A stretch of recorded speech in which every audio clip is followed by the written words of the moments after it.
Good evening, guys.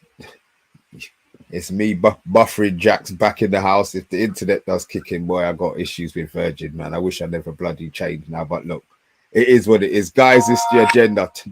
Tonight, I'm joined by Mr. Juma, as usual, and we've got Stuart Marshall in the house. What's happening, gents? All good, thanks, guys. All good. Very good, Mr. B. Let's go. That's what I like to. Guys, let's get the show on the road. You don't know what we're talking about. You should have seen the thumbnail. If you didn't, we're talking Allister, Disasi. I think that's how I'm saying it. Look, I've probably butchered his name. And we've got a little bit on the hair as well, guys. Stay tuned.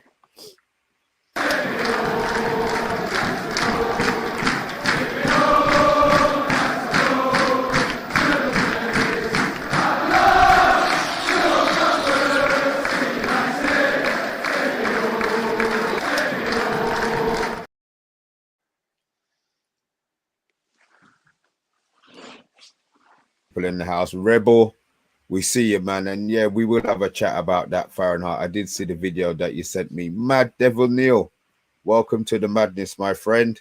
Brian Casey, welcome to the madness too, my brother. Who else we got in here? Bart, how did we know that you wouldn't have been here? But it's good that you're back, man. It means that Liverpool are on the up again. Your Wi-Fi has been found in a cave.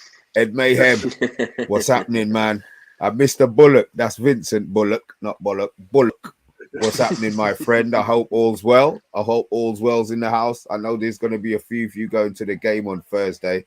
Obviously, we've got the preview tomorrow. We didn't want to drop it too early because there's always information that comes out, and we like to keep it a bit more up to date. So that's why we're doing a little. Oh, Danny Costas, welcome, man. Bath time. I see you, man. And Solo. As usual, guys, look, let me, as Solo's jumped on, please, there's 9 of you in there. Hit the likes, man. You know what he's like already, guys. You do actually know what he's like. So, you know. So, look, McAllister, we've been linked. Obviously, Liverpool have been linked as well. Started in the World Cup. Brighton got him for 6.9 million on a 4.5-year deal. He's already said in the press, his father's made it perfectly clear that he will be moving in the summer. What do you think? Sign him up. I don't think it's going to be 6.9 million, though, Mr. B, is it? Probably what we're talking about, 80 million?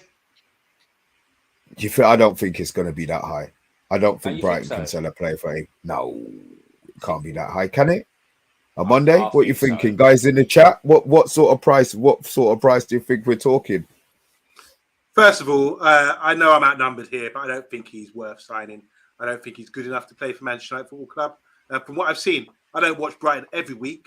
He looks a good player. I watched him in the World Cup as well, but it doesn't give me like sensations to say, "Oh my God, this is a must signing." Salcedo looks a better prospect than him.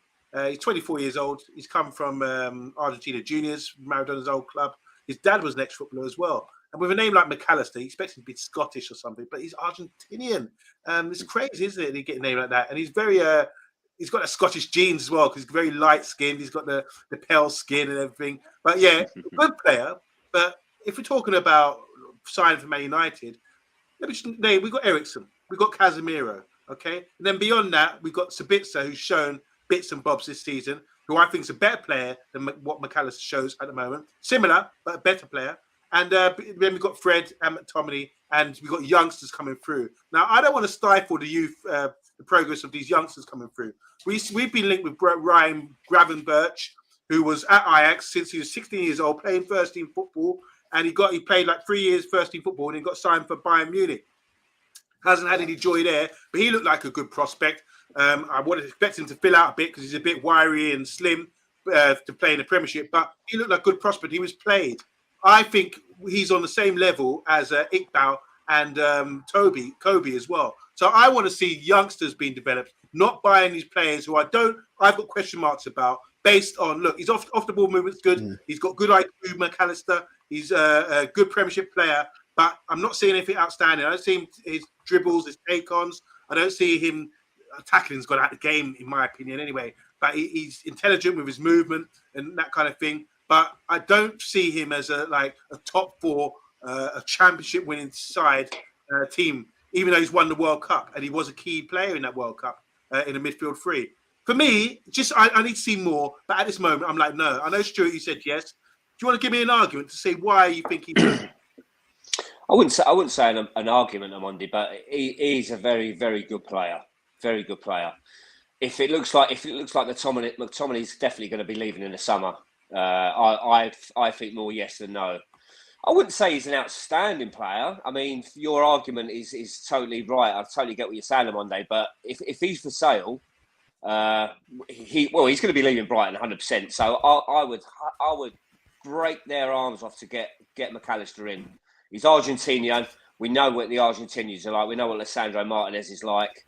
They're animals. They love the game. They're born winners. So to stop the Scousers getting him, I'll just get him in, whatever. But Mad Red Neil saying 65 million. You were saying at the start show, you, Mr. B, were talking like prices. For me, from what I've seen, 30 million maximum, and he would be a squad player. He wouldn't be a starter, in my opinion. How much? What's his goal?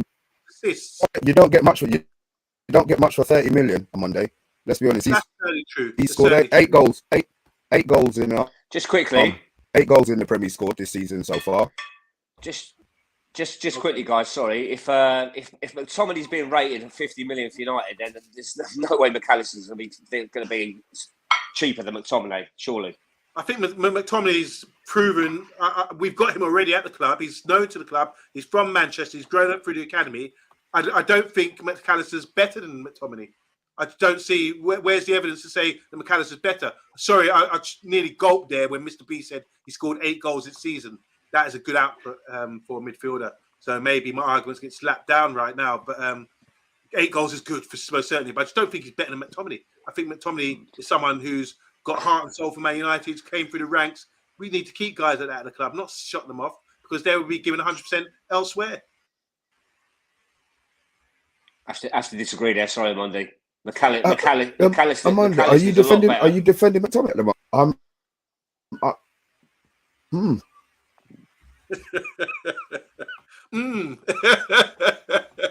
Mr. B. Yes, I'm defending McTominay. If you're comparing, sorry, you're having a few technical difficulties there. Yeah, bit like McTominay. He does have a few technical difficulties, but I do think McTominay is good enough and better for a squad player than McAllister coming in. I mean, why are we going to get someone who's homegrown to get an Argentinian to come in who might not have that same affiliation with the club and might not give 100%? And maybe, like I said, leaving Brighton to look for better football, to look for better money elsewhere at a big club, because one, his CV looks fantastic right now, and we're not judging him as a footballer. This is why we fancy him, because he's played for Argentina in a World Cup winning side. That's supposed to speak volumes. But there's so many great players. There's so many players in the past that have won Champions League and World Cups who are not worth 30 million, in my opinion, today. McAllister's one of them. I don't think he's outstanding. The CV will say, this is how footballers talk. What have you done in the game? What have you done? That's how you sell footballers. What have you done? Who you played for? That's how it's always been. From grassroots all the way up to the pro level. What's your CV? And that's how you have to be judged. And he can say now, I've won a World Cup. Oh, 50 million. Oh, he must be great. 8 goals in the Premier League. That's good. I'll give him credit there. Playing for Brighton. Is he the main reason Brighton are smashing it right now? Didn't they have Basuma last season? And then he was sold for good money because he looked so fantastic there. And he's not doing too well at Spurs, in my opinion. So we have to be really mindful when we look at players like this. He's got to be much better, show a bit more than what I've seen for us to be even interested in this McAllister right now. I mean, I don't even think McAllister's. I don't think he's not our prime target. I keep saying this, but our number one priority is a striker, isn't it? McAllister. We've got a great midfield: Casemiro, Fernandes, Eriksen. Like you say, we've got McTominay and Fred, who are very good squad players. So I don't think if McAllister's available for 40, 50 million, it's a no-brainer for me. Get him in. But that's not our priority. Get McAllister in my opinion. When we look at Ten Hag's system and what he plays, no one's going to out Casemiro. He's a dead cert in our side. We're playing Casemiro and we've got alongside him, we're playing Eriksen for the majority of this season. That what looks like the most balanced midfield pairing. And then we've got Bruno, who's also dropping off a bit deeper now and playing in that role. We need players of that ilk. And I just think McAllister, what is he? how does he play for Brighton? I need to go assess him better. But can he pass the ball as well as Eriksen, 2-footed? Can he tackle as well as these guys? Probably got good work rate, probably good positioning and all that kind of thing. But is he really going to be as dynamic as maybe McTominay, getting back with the physicality and all that kind of thing? All these guys are different attributes, but it's nothing outstanding about this guy that makes me say this is a must. And I know you're right there, Stuart, about getting a striker. But I also do think midfield does need to be looked at, because obviously look at us this season. We've had injuries, suspensions, Casemiro. So maybe we do need to look at that area. But I would rather be looking initially at the youths, giving them an opportunity, because it has to be a way in. That door has to be creeping open somehow, sooner or later. Because a whole season's gone by. What's Iqbal's development been like this year? Just playing under 23s. He's not even been on loan. So what is next season going to be a loan deal for him, where he does what the guy at Sunderland is doing right now? I'm not sure, but we need to see development with these players. That's what I want to see, and I'm sure as many fans, shush your bomber Clark. I'm sure as many fans, that's what we want to see as well. Development from players. Hush up. I mean, I'm surprised. I'm surprised Iqbal's not been given any minutes whatsoever this season. Very, very, very surprised with that. It's a bit of a strange one, but there you go. OMONDI, the McAllister is blown up quite a few comments in there. Could you just read a couple of these? Well, read the starred ones. Cheers. You guys are probably more qualified than me to talk about McAllister. But Michael Hill, how you doing? He says, hypothetical question. I know everyone gets injuries, but when the squad better makes you think. But when the squad better makes you think, how many points we would have had with Eriksen not injured and Casemiro not banned and Martial fit all season? That's a very good question. I said that early in the season in January, I said, I'd look at the side and say, we could go unbeaten for the rest of the season. People laughed at me, but based on that hypothetical question, he's probably right. 40 or 50 million for McAllister, just bath time with Vaughan. 65 million said mad, red, nil. Bart saying Alexis would probably be expensive, as they really do not need to sell. That's a good point. I believe that he has a contract on the table to get in someone like Gravenberch, and Ugarte or something makes more sense. I don't know who Ugarte is. Brian saying here, Brighton will look for a minimum 50 million. If we're looking at Brighton players, I'd rather we went for Evan Ferguson. That's the striker. He's signing a new contract, isn't he? They're just going to tie him down now to a new one. Okay, so Bath time saying here, these clowns at Chelsea paying 100 million plus for the Argentine international midfielder might have vastly inflated the market. He's talking about who, Stuart? Enzo. Who also came from River Plate for cheap to Benfica last season. So we're missing the boat, whether it's McAllister coming from Argentina Juniors as well for cheap. Bart saying here, United need a ball progressor, as Eriksen's natural position number 10. I would go for someone like Enzo Leafy or Maxime Carrette. I can't speak French, but you see it there, guys. McAllister's class says mad, red, nil, so he agrees. Bath time saying here, if he can play in a box midfield properly, I'm up for it. I want more left-footed midfielders in there, and if he can look after the ball. The box midfield is dominating football right now with Man City, Real Madrid, and Aston Villa is doing that as well effectively. Bath time saying, I'm proud of McTominay's propaganda from OMONDI. Mentioned 20 years at the club too, that's for sure. Mad Red Nil saying, watching McTominay live, give me sleepless nights. He's a championship player at best. Who's had a better season from Xmas, Mr. B, McTominay or Enzo Fernandez? He's playing tonight actually at the Bernabeu. Brighton will enhance McAllister's price because he has a World Cup winners medal, and because we apparently want him. There you go. And here's a great one from Costas, Duru Costas. He said, that's the one about at Manchester United. There you go, guys. What do you think about that? I think you might be right there, to be fair. Well, look at Di Maria. I mean, one of the greatest. Well, he's one of the greatest players in Europe at his peak. But look at what happened when he comes to United. Shambles, absolute shambles. And he came off winning the Champions League. Yeah, exactly, Monday. So you're saying McAllister's not good enough on Monday? A question mark, a huge question mark. Okay. What do you think, Mr. B? What do you think him in the Premier? I mean, you must have seen enough. I think he's a decent player. I do actually think he's a decent player. I do think he's better than McTominay, but I think McTominay's level's low anyway. My thing is, it's squad players. I'm sick of it being squad players, because squad players tend to be lower level players. I want players who the drop off is this. This is what I want the drop off to be. So when Casemiro doesn't play, whoever we've got in, we're not missing Casemiro like the big gulf that we had, and we're all praying by that we just managed to get through the game. I want it to be so when Casemiro doesn't play, the person that comes in, you don't miss him. And guess what? Casemiro might then be worried about his place, and that's the step up. When McTominay comes in, Casemiro knows all he has to do is fart and it don't smell, and he's going to be playing again.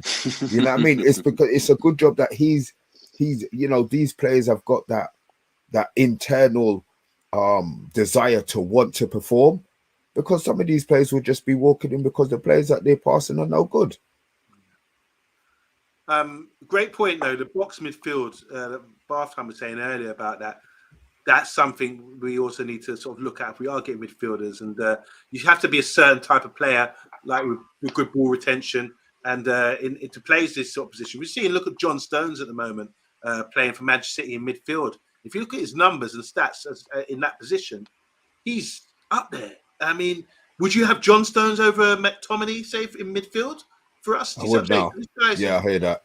You see what I'm saying? This guy seems to be doing bits and playing in top level football. I remember when Fellaini was playing in our midfield, and I was like really, really like pulling my hair out watching him play in the Champions League when it's in tight areas, you need to keep the ball, that kind of thing. And I just felt in the Premiership, yeah, he can get away with it, but in tight areas with the ball at his feet, in a top level game like this, where there's no space or whatever, no time, I felt he got found out there. But we're seeing players now like John Stones step into a midfield in a box midfield, which is two holding players and two ahead of them. Arsenal do it with Shevchenko coming to the midfield with Partey, and then there's two of them, and ahead of them they've got Odegaard and the Swiss guy as well. You see what I'm saying? So that dominates midfields these days. That's the way forward. And I do think if we do get a player of that ilk, they have to tick the boxes in that respect, being good ball players.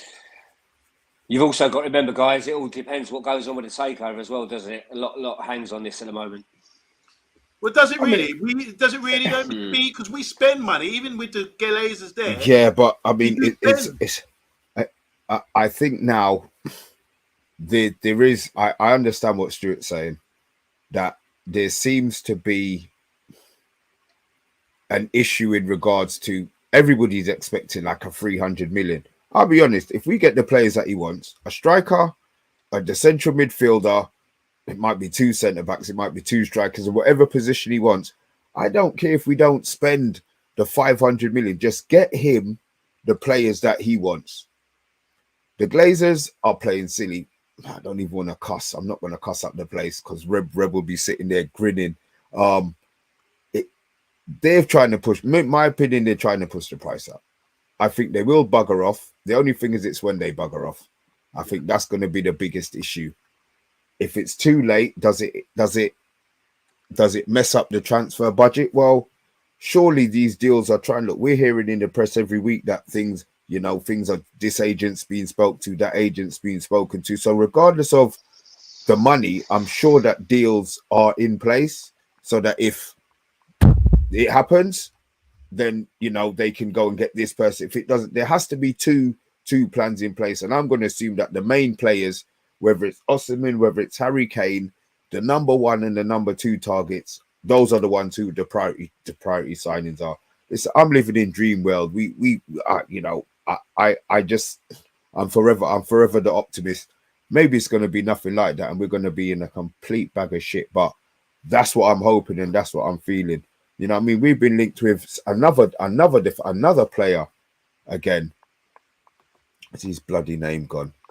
Axel's right. Somebody say this name for me. Well, look, I say now somebody. One of you two. Someone. What's this? Axel. Disasi. I'm going to call it. Disasi, yeah. Okay then. Yeah, we'll say that. Somebody Disasi. in the chat's Disasi. Somebody in the chat's going to tell us if we're wrong. Now, obviously a centre back. Played in and out of the World Cup, got some appearances here and there, but we were linked with him earlier on in the summer transfer window. I think me and you might have done a little show on that, to be fair, on Monday. It might be me and Rebel. Anyway, look, it doesn't matter. We spoke about him, so it's obviously somebody that they're thinking about. Varane's now retired, and it looks like he's the next one in line. Now, we've been quoted at, well, so not we, as Man United, the price quoted by Monaco is 40 million. Now, he's right-footed, which means to me that he's either going to be Varane's understudy, or I'm going to assume he's going to be Varane's understudy. Let's be honest. I think Varane's still got a few more years in him, but he's going to next one in line in the France team. So I think that's where they're looking for that. Do you think that's something that we could be looking at? I know Maguire's your boy. This has got nothing to do with whether Harry Maguire stays or goes. Guy's 6'3". He's quick. Good in the air, as Maguire is. But I said, and his turning circle isn't, the whole universe. He turns pretty quick. So is it somebody that we would be looking at? Stuart, do you want to take this before I go in? Well, yeah, we've got to be looking at another centre half, because obviously with Varane, Martinez, Maguire, Lindelof. Now we've lost Varane for a few weeks and Martinez for the rest of the season. You need 4 or 5 decent centre halves in the club, and obviously now it's up to Lindelof and Maguire to see us through the season. If one of them gets injured, then what happens? Luke Shaw will fill in at centre half, but it's you have to take it game by game. We all know we get so many injuries, and now it's starting to take its toll. So yeah, we need another centre half, whether Maguire stays or not. We definitely need someone else, 100%. Most top teams have 4 or 5 good centre backs to come in to rotate, hopefully. But you don't really want to rotate centre backs. There's always This is why you get these great legendary partnerships, don't you? Because throughout the season, Jaap Stam and Johnson, throughout the season, those are the mainstays. But Gary Pallister, Bruce, Rio Ferdinand, and Vidic. These guys establish themselves because they're partnerships. So the rotation comes, though, from the levels of games that we're playing these days, as we can witness today. Martinez is out, Varane's out. So there is a need, I agree with you, Stuart, there is a need to look at centre-back position for someone to get in. I've had a look at this guy. Mr. B laid it down properly. From what I could see, athletic, big, strong, and he's not young. He's 24 or maybe 25, which 25. Is good for me, because I think to myself, okay, he's mature. He's had to come up through the ranks. He hasn't always played at a big club like Monaco. He was at smaller clubs before, and he's developed and come up. Monaco recently sold one of their better centre-backs, left-footed centre-back, to Chelsea. I'm not going to try and pronounce his name, but he's been on the radar. I think we might have spoken about him last summer, Mr. B. You know what is the mad thing with Monaco? They always say certain players aren't ready to leave, so they try and hold them until obviously they can get their value and they feel that the players aren't going to let themselves down. Yeah, he wanted to leave last season and they said no, wait and mature and get yourself ready for. And I think this year he's knuckled down, he's got his head down. So now I think they're going to be happy to say, all right, then they can command top. Maybe in the summer they would have got 18, 19 million, 20 million. From now, the price is set at 40. They will have bidders. Yeah. They will have suitors. So I think that they're happy with his progression. Who was the other player that they had and he left early? I can't think who it is. But they were disappointed because they said he wasn't ready to leave. He wasn't polished enough to leave. Lamar went to Atletico Madrid quite early. Thomas Lamar, and he's really sort of failed to deliver at Atletico Madrid. There you go. But that's someone I know from Monaco who left a few years ago. And remember, Bernardo Silva once played for Monaco as well. Monaco a really good side, and the way they sort of develop players in. And like I was saying, my point was with the centre back, left foot centre back, they sold to Chelsea recently. And now they want to sell this guy. It shows they must have someone who's coming through. They duped us when they sold us Martial, who is a good player, no doubt about it. And then they had Mbappe coming in through the ranks. So we've signed Martial, 50 million coming, new French sensation. 2-2 as we're watching Champions League football and seeing Mbappe come through. And Monaco, they've rinsed us here. They pulled a trick on us here. So there's a conveyor belt of young players coming through that club. They know what they're doing. He's so right on the point there about Monaco and about how shrewd they are when they do their business. I like the guy, but I'm like with McAllister, I'm not overexcited. I haven't seen enough of him, so I'm not qualified talking to him. But for what I have seen, he certainly looks like he could be a good squad player, good addition. But as far as that goes, maybe you guys go and do your homework and help me out here, because I'm really not qualified about the French league, about this guy, about Monaco's defense, and about the opposition. Who's he playing against week in, week out?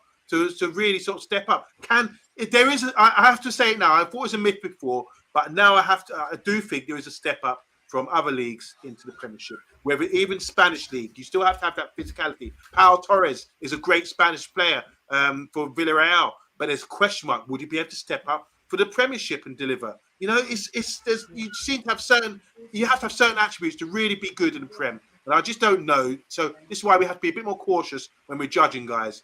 But the scouts, that's down to scouts. That's what they're paid for. This is why clubs like Leicester in the past done so well, and Brighton, the team that we're playing this Sunday in the FA Cup semi-final, and who are really doing brilliantly, pound for pound, punching above their weight, have great scouting system. And that little Japanese guy that's come in now, playing off the left, he looks exciting, and he's managed to play in the Prem and do it brilliantly. So down to our scouts. The scouting needs to improve. But if they rate this guy and they think he can step up, then and the manager agrees, then I have to give him the nod. Omondi, there's a few in the chat, a few names going up, and while you're searching for that, this is going to get you guys going as well. De Gea is close to signing an extension, guys. Omondi, I'll let you go through the chat, and then we can talk De Gea before we it's just coming here. We can put that to you guys in the panel just to give you what you want.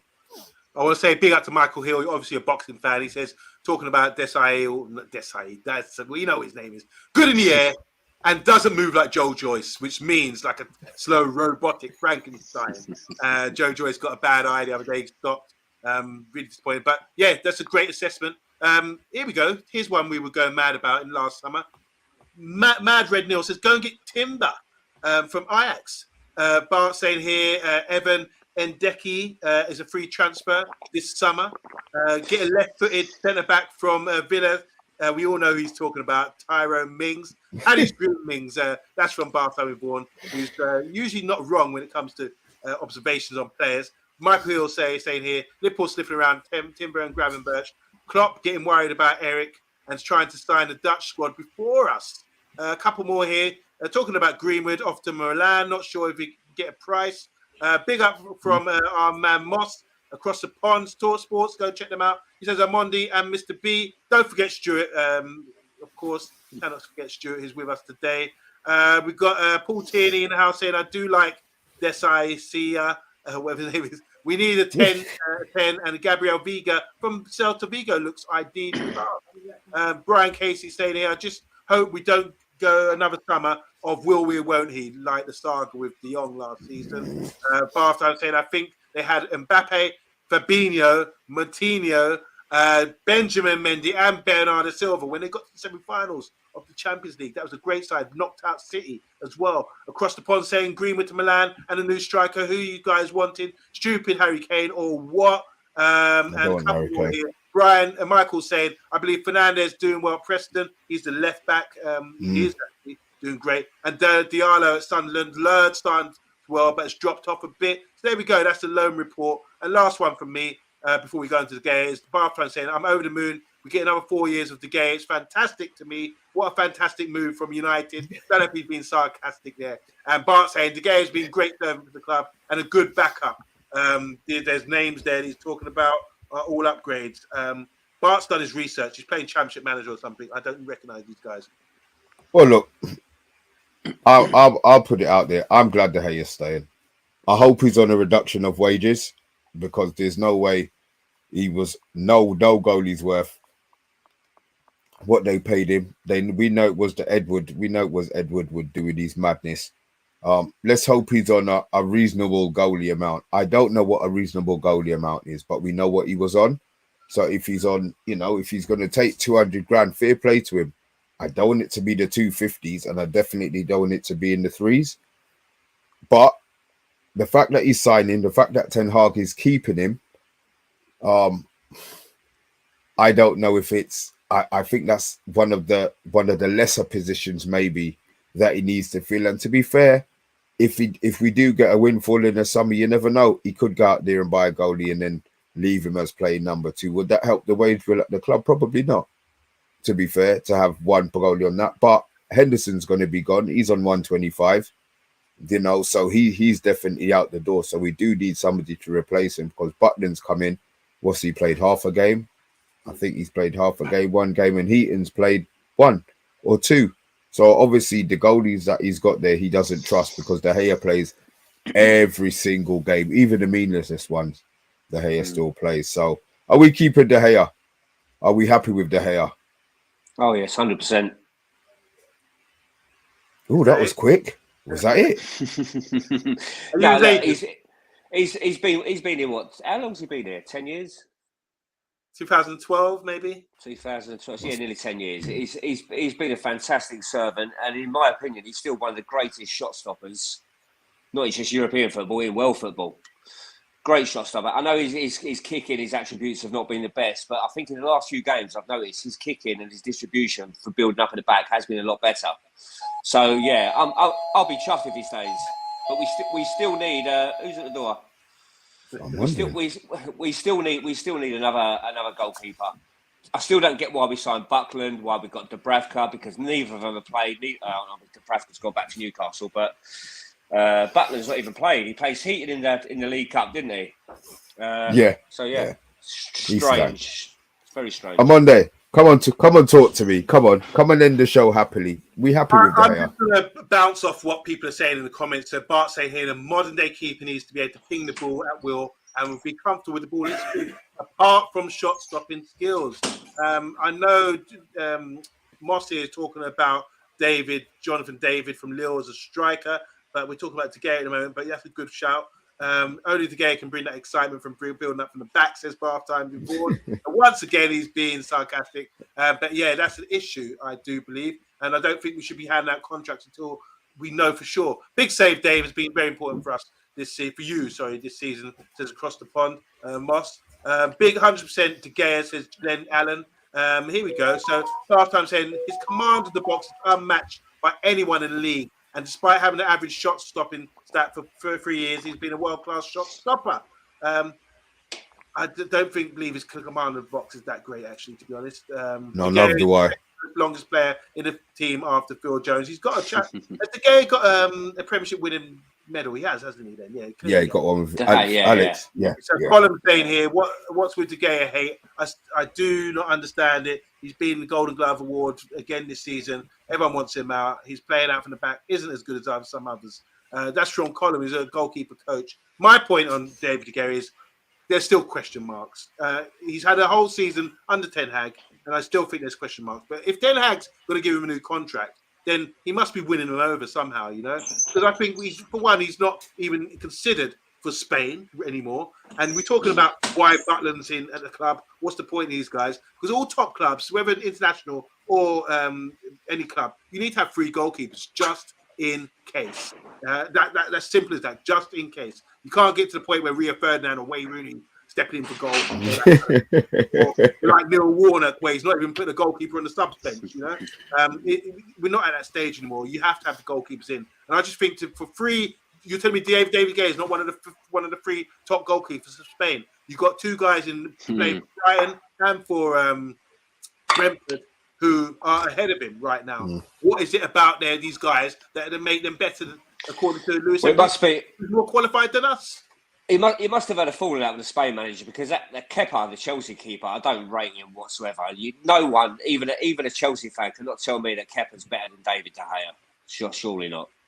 But yeah, who knows what goes on behind the doors, closed doors. Can I just touch on this? Brian Casey saying De Gea has been a great keeper for us. Unbelievable shot stopping ability. But here's the huge question. But we need a goalkeeper that commands his area, claims crosses, which De Gea doesn't. So there's 2 other attributes that it doesn't do well. So we're talking about bringing the ball out from the back, distribution, command of the area, and claiming crosses. These are areas where there's question marks. So I think it's worthy of the discussion, of the debate. Moss is saying here, without the centre-back troubles at Man United, do you think McTominay could play there? Could be good with Lindelof. We're dismissing that straight away, Moss. Bath Time saying, I'm delighted he's Spain's 8th best goalkeeper, more than Allister, really sensible long-term planning for United for once. Obviously, Bath Times playing with us here and being sarcastic. It's true though. I don't think it should be just a given that he should be given a new contract. We're at we're going to wait another 4 years and wait. We've got to get this guy off the bill because we made a mistake. He's not good enough. Yeah. So I mean, look, my thing is this: on Monday, we've been paying him $375 for 3 years. Yeah. If he's going to take a reduction, the money that they've been spending, listen, the club's going to be.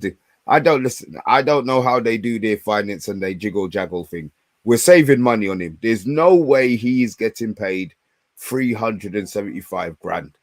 No, he's not. He's not doing it. I think he's going to be at least 300k a week, Mr. B. You think he's 300 grand on when he's bloody staying? 300 grand. Last week, his advisors apparently were demanding 400 grand a week. That was the last I heard. He's not going to get that, but that's what his advisors were telling him, that he wants 400 grand a week to stay at United. But is that going to happen? I can't see it. But keep him 400 grand a week. It's not our money, Mr. B. I mean, question. I get it. Here's a question for you though. Luke Shaw signed an extension, and they haven't released. Nobody knows what he's on. Do you think that could be another thing with De Gea, where he just signed the extension and nobody knows until obviously they release it in the daily figures or whatever, the yearly figures or something? Because it's strange. He signed the contract, but at no stage was it an increase in wages, same wages. Nobody spoke about money. Look, Phil Jones was on 400 grand a week. What? He's not anymore. He's obviously still on a wage, living it up in Dubai, wherever he is. Well, clearly, if we're really concerned about wages, I mean, Jim Mack saying here, if we pay 175 a week, then we've had our pants down. Not our money, but it's wild, isn't it? 180 grand a week so far would be a good wage for him, considering where he's coming from. And Bartham saying, absolute bargain, 375 grand a week for 4 years. Don't listen to the men that point out that 75% win rate and second place finish when Henderson was first choice. Sign him up. So Henderson got a new contract based on the 75% win rate and coming second place when Henderson was around. So, look, guys, I think it's easy to say, yeah, shot stopping for the cameras. That looked great. But we've already highlighted, or it's been highlighted, maybe not just by us, but in the comments as well, 3 key areas, attributes that a goalkeeper is supposed to have these days in the modern game, and he's not producing. Command of area, distribution, and catching or coming for crosses, that sort of thing. So we have to consider carefully. Forget our sentiments about him being there for 10, 11 years and winning a Premiership trophy and winning Player of the Year awards, that kind of thing. We have to really think of this one through. Wow. Guys, keep thinking. You've got 24 hours. Guys, we got a preview tomorrow. I don't even know if you have changed my mind on De Gea. I don't think you have. I know Omondi's not feeling him. Some games he does, some games he doesn't. Stuart's feeling him. I know there's a few people in chat who definitely ain't feeling him. But you know what? That's the beauty of the agenda and all of you guys in the comments, man. It's good that we don't always agree.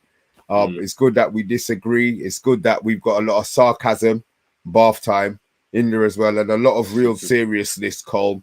But guys, all of you, look, I could try and go for your names. Look, my memory is terrible in it. So before you go, please hit the like, hit the share button, hit the subscribe button if you are new to it. If you are going to the game, enjoy it. Be safe, guys. I was going to say a Spanish word, but I can't think of anything other than hola on Monday. I do want to shout as well. If you want to show your mug there, Stuart, and I know you got your mug out today, a bit of merchandise here, guys. Make sure, look at that lovely shiny mug.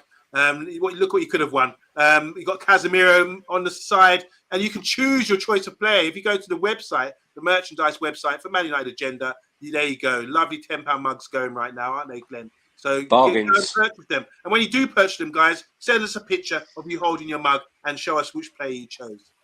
I like that one. Guys, the agenda. We're back in 23 and a half hours, guys. We will see you all tomorrow. Can I just say a big shout out to Mad Red Neil, who's just started coming on the show. He just follows United home and away. And I see you at Wembley on Sunday for a few beers, pal. Come on. Celebrationary beers. Yeah, celebrationary beers. Guys, we are out. Take it easy, man. We're the agenda. Be safe. We will see you in 23.5 hours. Bye. Bye-bye.